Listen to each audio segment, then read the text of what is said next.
Well, today is Saturday. Get it right this time.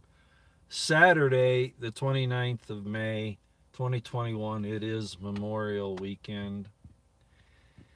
Hello, everyone.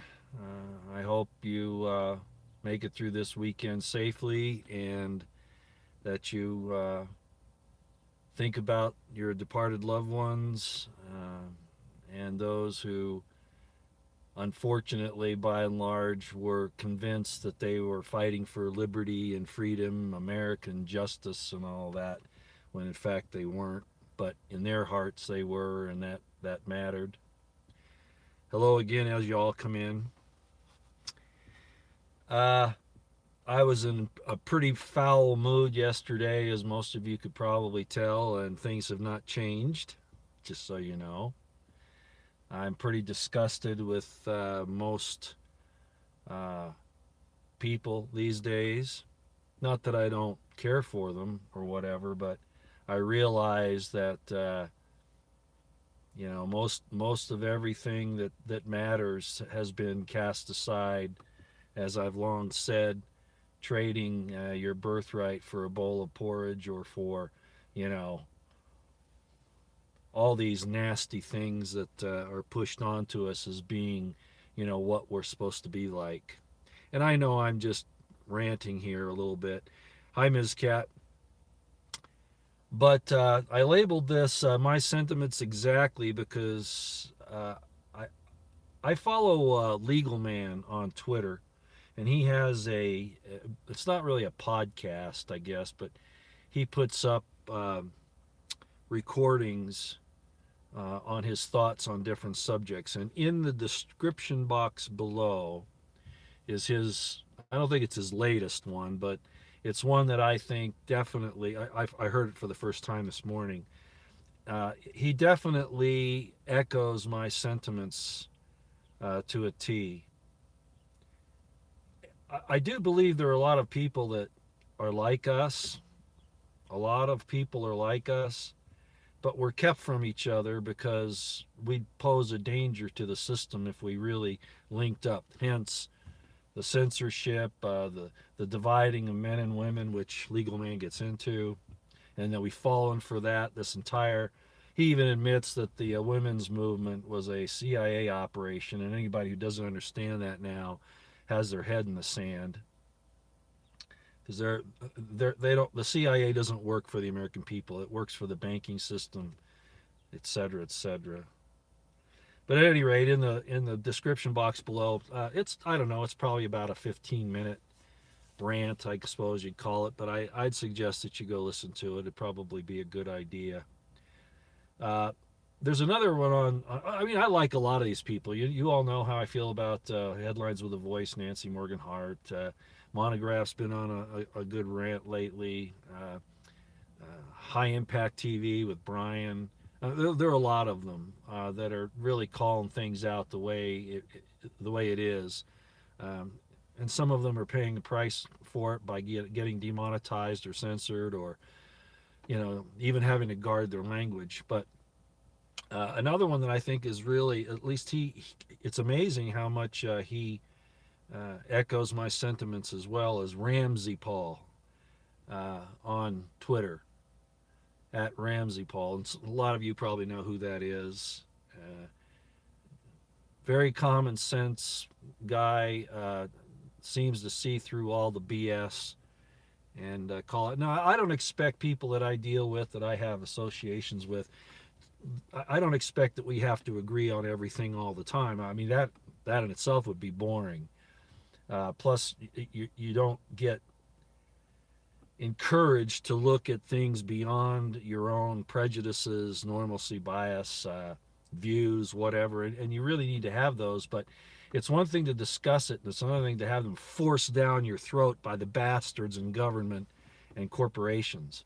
When they're forced down your throat, then you know that there's a problem because they can't get it done unless they force it down your throat. And that's what we've got. Well, it's always been that way.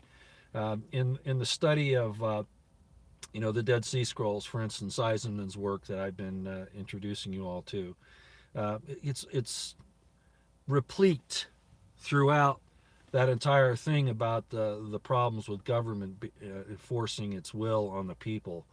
Um, and it's never changed. And of course, we all know that. The problem is that we've come to a point now where we're so dumbed down and placated, uh, and we're afraid to get together. One thing, of course, is the infiltration by the FBI, the intelligence agencies, into any group that seeks to stand up for its principles of liberty. I look at in Utah in particular. There's a thing called Defending Utah, which is apparently it's pretty well attended by a lot of people in Utah, and maybe even outside the state. And it's not really affiliated with Mormon Church. They don't like to be called Mormons anymore, but I'll do it anyway. But a lot of Mormons belong to it, and I found out that they've discovered that about half of the Mormons will not accept the jab, and I was really impressed by that. A friend of mine sent it to me, Brand Thornton. Some of you guys might know who that is. Um, he sent me the information from Defending Utah, and I was amazed because their church leaders are telling them to go along with the everything to do with the restrictions and the GMI and all of that, and yet half the people are not going to go along with it. At least that's what they're saying. But at least saying it's good. I'm happy to hear that. The problem is that they'll divide you against somebody else in one way or another. Uh, Julius Caesar's divide and conquer definitely works, even on the psychic level, of course. But at any rate, Legal Man, I think, pretty much explains it all, so I won't take much more time here, other than to say that I know that the things on the Dead Sea Scrolls, and especially Eisenman's presentation of it, and mine, I'm almost, I'd say I probably, and I'm no scholar anywhere of the caliber of Robert Eisenman. I wouldn't even want to say who I'm mostly like. I'm probably more in the neighborhood of somebody like a James Tabor, or possibly a Dr. Price, Robert Price, if any of you know who he is. I'm probably about in that category. I don't mean to insult Dr. Price. He's much more read and has published many more things than I ever have or ever will. But as far as uh, the ability to gather all this information and put it together in a comprehensive, meaningful way, Eisenman can't be beaten. There isn't anybody out there that can do what he has done. And I realize that it's troublesome. You want to defend your faith. When you have a faith, especially one that you've been involved in your whole life, you want to defend the faith that was once delivered to the saints. I understand that. I've been there myself. But if you do not, and to investigate your own faith to make sure it's based on a firm foundation, is not contrary to uh, spirituality. As a matter of fact, it's actually necessary, but people don't want to do it. And I didn't come on to try to force people to do it, to tell them that if they don't do it, they're not going to be saved, or they're going to go to hell or anything like that. I did it because, first of all, I was asked to, and second of all, because if your faith doesn't stand up to scrutiny, why do you hold on to it? So the other side of that coin is, especially where the Dead Sea Scrolls are concerned, this is historical information that gives you a background, especially if you're Christian, a background upon which to measure where you are. Uh, God, I don't think, wants you to remain in ignorance merely because it solidifies your faith. God isn't that insecure with his position. He doesn't want you to be insecure in yours. He wants you to know. Knowledge in Hebrew is da'at. Of course, most of you know about Gnostics. The Greek word for knowledge is gnosis. But interestingly, da'at in Hebrew, which means knowledge, Interesting adalets there, and a tav in the word, which has a lot of significance for those. As a matter of fact, I put up something the other day on the skins and the coats in Genesis 3, what that's really about. It's not about covering your private parts. That's the surface information, but when you dig into the Hebrew, it doesn't mean that at all. Um, but at any rate, da'at, knowledge in the Hebrew concept, in the concept of our experience here, is a balance between wisdom and understanding.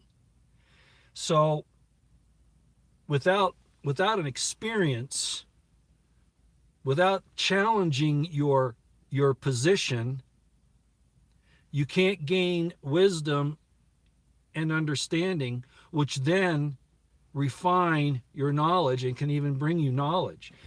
But people seem to think that there's something wrong with knowledge, that faith is superior. Well, faith is superior in that when you have true faith, it moves you to act. It moves you. You get up in the morning because you believe that you're going to do something of some worth that day. Okay, that's an act of faith. You go to work. It's an act of faith that you're going to be able to bring home some bacon for your family, so to speak. Hebrew people are Hebraic or Israelite say, "Why are you talking about bacon?" Well, I'm just using it as an idiom, really. The point is, you don't walk across the street unless you exercise some amount of faith. But in the exercise of that faith, which exposes you to experiences of wisdom and understanding. In other words, if something doesn't work, you know, hey, I can't go there. Again, that's an understanding that produces wisdom. You're able to judge the situation. Therefore, you've obtained some knowledge. So to not investigate the things, especially under the circumstances that I've brought these things out for you to examine, to understand your history and why you're so easily, not all of you, why things are so easily manipulated today, it really helps to understand how even in your life, if you want to question, if you want to become stronger in wisdom and understanding, which will bring you knowledge, da'at, looking at the history about what really happened, not the fairy tales that were sent down by an empire that wanted to control you and is still active today. Just I mean, what was Germany? Nazi Germany is the Third Reich. Third Reich of what? The Roman Empire. And now there's this Fourth Reich, and they even call it the Fourth Industrial Revolution to hide what they're really about. It's the same program by the same type of people. And they alter things. I mean, they're against Christians supposedly, but they really aren't against Christians. They're against people that stand up for liberty. That's what they're really about. And you can see that in the way they're attacking things. And Christians are just an easy target.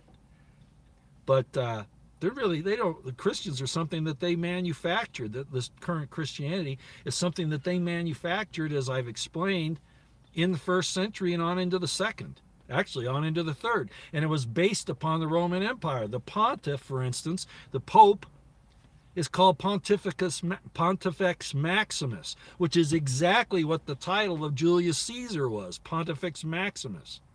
It's the Roman Empire. And that was when Rome was still a republic. It turned into an empire under Augustus, his adopted son. So what am I saying? I'm saying that,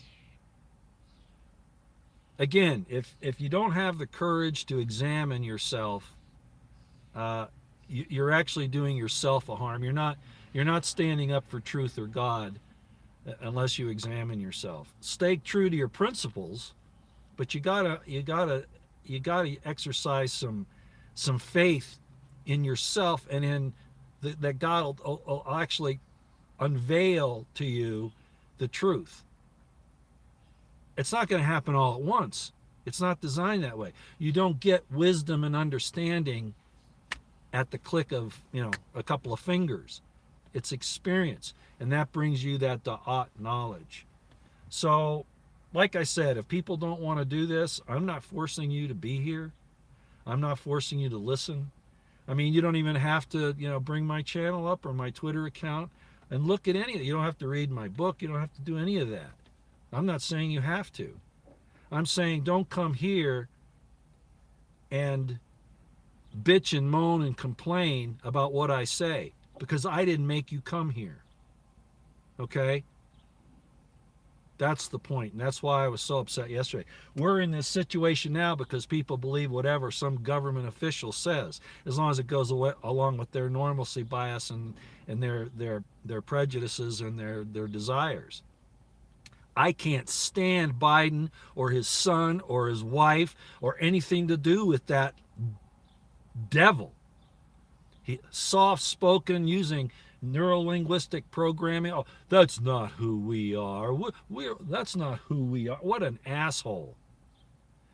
But by the same token, I realized that Trump was just another side of that coin, and he's proved himself. He's still not standing up and reversing his position on his miracle that he caused to bring forth. Yeah. Well, if that's not Antichrist activity, I don't know what is. The narcissism in that guy, and Biden, he's too far gone. I mean, he's done a lot of damage in his career, but right now, I don't think he knows what he's saying from one minute to the next. And the system is using that to its advantage. And he's a good counter to to the Trumpsters who think that Trump is the next savior. And I think whether he runs in 2004 or not, he's still out there making waves. They're not, even if they bring charges against him on these financial deals that he did back many years ago. I still think that that's all playing into this. He's a victim terminology to get people to back him no matter what he does. Still, there are people out there even now that still will not bring up his asinine and his tyrannical position on his miracle. They will not call him out on it. They will not do it. Not Rand Paul. Well, I could name a lot of folks. I better not do that. So I guess I better shut up. I want you to go listen to Legal Man. In the description box below, it might be time to just fully pull away from everything in this society. I noticed a guy on, I'm pretty sure it's a guy, Jeff Sekarak, I think is his name. He's on Twitter. And he talks about selling all you have and living out of a car, or camping out in the wilderness, or just getting totally out of the system, because this thing has become so toxic now that true life cannot exist in this, not for very much longer. It's not wrong to want to be with your own kind and to have your own nation with your own kind, be it race, religion, whatever. There's nothing wrong with that. There's something wrong with this multiculturalism and forced diversity that's evil. And I think it's satanic, because that was the whole idea. That's been a problem since the very beginning. And I might add one other thing, because I mentioned it. You can go to the last video I made, and there's a pinned comment that I put on there, which explains, because I was talking about the situation in the Garden of Eden, and the man and woman realizing that they're naked and all that, and what that really means, because the assault has been on the sexuality. I know people say, "Roy, you're always talking about that," because that's the first thing that Satan attacked.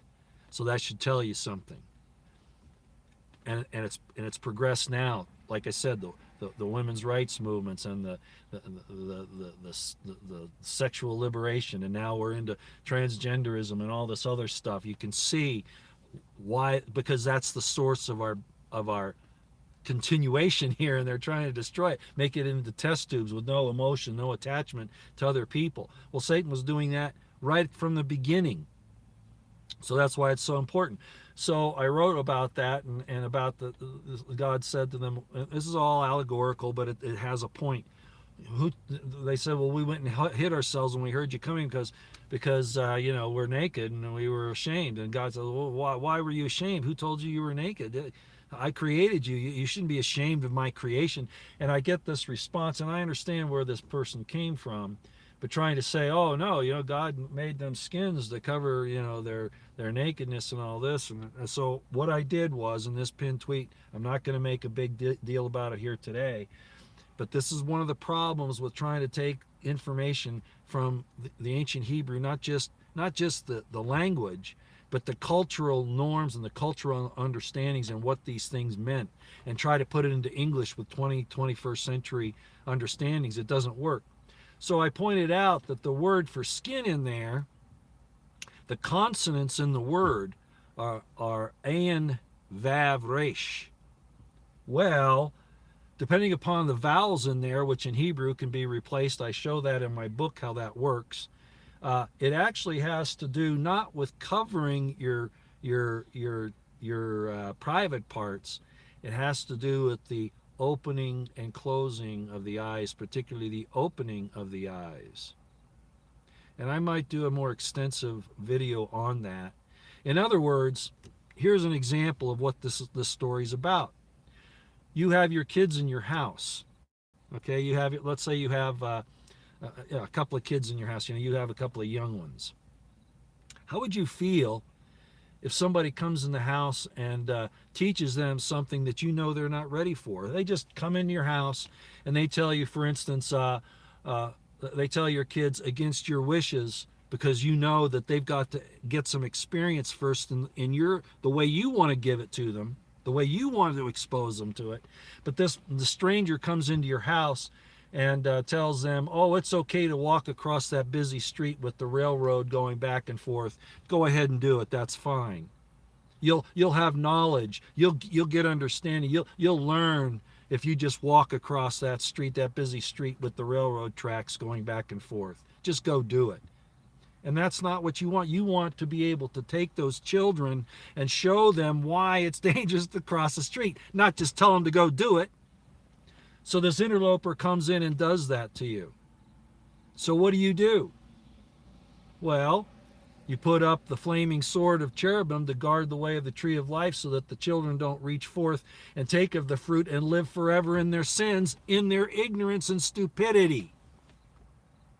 In other words, you put a skin over their eyes because you want to control their understanding, their development, not this stranger. That's what that was about.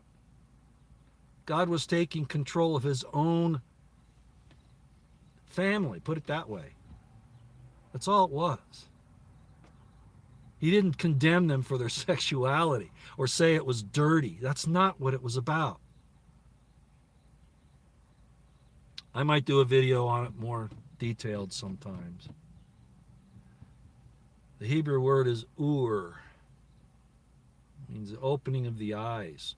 And if you put a skin over it, if you put a coat over it, you're covering the eyes so that they can't see the tree of life and take part of it and live in their ignorance and in their sins. That's really what that is. Living in ignorance, living short of the mark, living in ignorance because you believed this interloper, this trespasser, this invader. All right, everybody, I got to go. I hope you have a great weekend. I might come back up at some point in time. Sorry I'm not answering the chat. I saw Mrs. Cat because I can see her wrench and all that. Oh, hi, Jesse. BP Earthwatch is here too. I hope I make sense, Jesse. I don't know everybody on here. I know you. We've talked several times, and I know your knowledge and your expertise in these matters.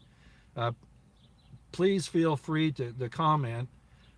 You're certainly qualified to do so, and especially critique me if I'm way out in left field, Jesse. Please, you could even text me. You know that. Tell me, wait a minute, Roy. Hold on here. What about this and that? Because I know that. Well, first of all, it'll show that I can handle criticism and I can handle opposite viewpoints.